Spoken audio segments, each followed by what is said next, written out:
The tire shop you trust most is the one selling you expired rubber. Not used tires, not blemished stock, full price, full tread, full warranty, sitting on the rack like anything new. Every tire sold in America carries a build date stamped into the sidewall in a 4-digit code most drivers were never taught to find. And there's no federal law stopping anyone from selling you rubber that's already burned through half its life. So we put 3 of America's biggest tire shops through the only test that matters here: how old the rubber is when they hand it to you, and how fast heat finishes it off. And even before our test, one of them got caught doing exactly this on a hidden camera. Let's find out which one. Number 1. Walmart, the one that got caught. Walmart has more than 2,500 auto care centers, and most people watching this drove past one today. In 2008, ABC's 2020 sent reporters into major tire retailers with hidden cameras, and one advantage the average customer doesn't have: they knew how to read the date code. In Indianapolis, they walked out of a Walmart with a tire built in 2001 and another built in 1999. In Orlando, a different affiliate found 2 more at a Walmart, dated 1999 and 2000. 9 years old, sold as brand new, at the counter, to whoever came in next. Most people think 9 years old is fine, but it isn't. What old rubber does to you. Here's what that actually costs you, and it isn't the money. Rubber ages whether you drive on it or not. It oxidizes sitting still, in the dark, on a rack, with 0 miles on it. And heat accelerates the whole process, which is why the same tire ages faster on a Phoenix driveway in August than it does in a Michigan garage. That's also why tire age is common knowledge in Arizona and a complete mystery almost everywhere else. Tire and vehicle makers broadly converge on the same window: inspect closely at 6 years, replace by 10, no matter how deep the tread still looks. Safety Research and Strategies, the firm that spent 2 decades tracking these failures, had counted 159 separate incidents of tread and belt separation on tires older than 6 years as of mid-2008. Those crashes produced 168 injuries and 128 deaths. The most cruel part of an expired tire is that it never announces itself first. There's no noise, no vibration, no bald patch, no warning light. The tread stays deep, and the sidewall looks fine right up until the belt lets go at highway speed. That's what makes it different from every other failure on your car, where something usually gets worse before it gets dangerous. 4 years after the first investigation on Walmart tires, a Charlotte news crew ran the same test with the same hidden cameras. They found a 4-year-old tire on clearance at a Walmart with the rubber already dried and discolored, and a pair of 2006 dated tires being sold as new in the same city. 2 crews, 4 years apart, 4 states, 1 shop showing up in both. So that's Walmart Tire for you. But what about Discount Tire?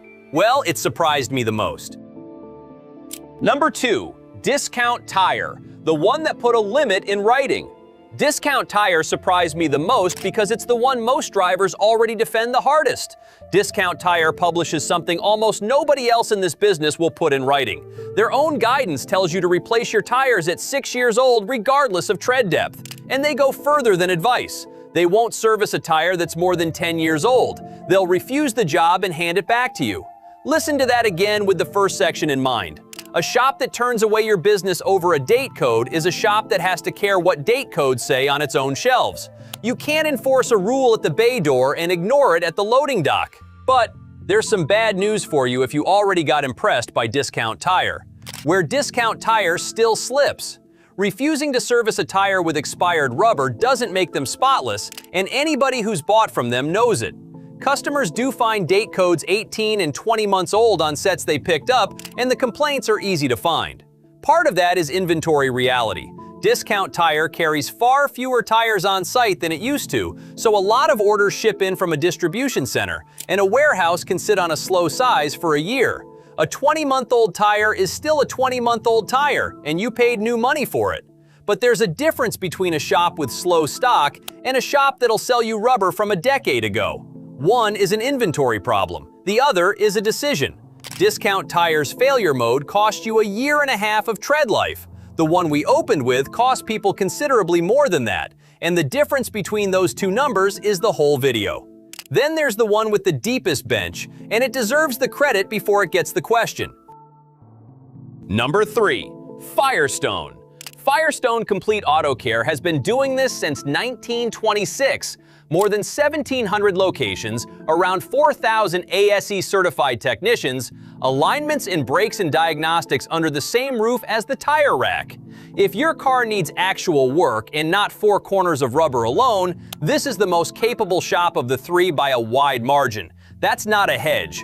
On technical depth, nobody here is close. And for a lot of people watching, that matters more than the tire itself.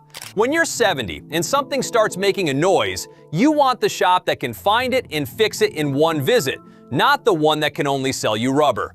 However, there's something uncomfortable with Firestone. And before you crown a winner, hold on, we still have to reach our final verdict. Who Firestone actually works for? The problem isn't actually the work, it's who's signing the paychecks. Bridgestone bought Firestone in 1988 for roughly $2.6 billion, $80 a share. Today, after 38 years, Bridgestone Retail Operations runs about 2,200 stores in America, and Firestone Complete Auto Care is the retail face of it. Bridgestone's own corporate material describes these stores as the place to go for Bridgestone and Firestone tires, which is a genuinely honest thing for them to say and a genuinely uncomfortable thing for you to read at the counter. So when the advisor recommends a tire, that recommendation is coming from an employee of the company that manufactures it. Nothing illegal about it, but it's a fundamentally different conversation than the one you think you're having. You're buying years, not tread. Forget price for a second, because price is the wrong axis entirely. You're not buying tread depth, you're buying years. A tire built in week 12 of 2022 and sold to you today has already spent 4 of its 10 years on a shelf, and you paid the same as the person who got one built last month. Same tread, same warranty paperwork, roughly 40% of the life gone before it ever touched pavement. And age isn't a price tier. The premium tire and the budget tire on the same wall can both be 3 years old, because what makes rubber old is how long it sat, not what the sticker says. Paying more buys you a better tire. It doesn't buy you a fresher one. And that's only the easy half of the answer. The harder question is why a date this important is hidden in a code, stamped in raw rubber on a sidewall that's legally allowed to face the wheel well. Because that wasn't an accident either. Same maker, 2 different names. Look at what's actually on the rack, and the picture gets stranger. Douglas, the budget tire that made Walmart the 3rd largest tire seller in the country, is a Goodyear brand. Goodyear registered the name in 1992 through Kelly Springfield, a company it had already owned since 1935. Kelly is Goodyear too. B.F. Goodrich is Michelin. General is Continental. Firestone is Bridgestone. Almost every cheap tire in America is a major manufacturer wearing a different name so it can sell you last generation's engineering without discounting this generation's badge. Which means the budget tire and the premium tire on the same wall often came out of the same corporate building. The thing that actually separates them, more often than the compound does, is how long the cheap one sat before somebody sold it to you. The code nobody explains at the counter. Federal rules require a build date on every tire sold in America. They don't require you to be able to find it. Federal rules require a tire identification number molded into the sidewall of every tire sold here. The last 4 digits are the build date, first 2 the week, last 2 the year. So 2520 means the 25th week of 2020. But the full number only has to appear on one sidewall, and the regulation doesn't specify which one. So it's perfectly legal for the only readable date on your tire to be facing the inside of the wheel well, where you'd need a flashlight and a turn steering wheel to find it. That requirement exists so tires can be traced during a recall. It was never written to help you decide whether to buy. The verdict. Walmart is the villain here, and the case isn't a rumor from a few drivers. It's 2 separate hidden camera investigations, 4 years apart, across 4 different states, finding tires up to 9 years old sold as new at full price. The investigations are old now. The rule that allowed them never changed. Discount tire comes out cleanest, and not because it's flawless. It's the only one of the three that wrote an age limit down and then enforces it against its own revenue. Firestone is the best mechanic of the three and the most conflicted advisor, and both of those are true at the same time. But none of this was ever supposed to be your job, and that's the part that reframes everything. Who kept the date off the sticker? Ford asked the federal government to mandate a 6-year expiration date on tires. American tire manufacturers opposed it. The industry's position, argued publicly for years, is that no scientific basis exists for pulling a tire based on age alone, since storage and inflation and use vary too much to draw a clean line. Safety researchers petitioned NHTSA back in 2004 to act on aged tires. Very little happened.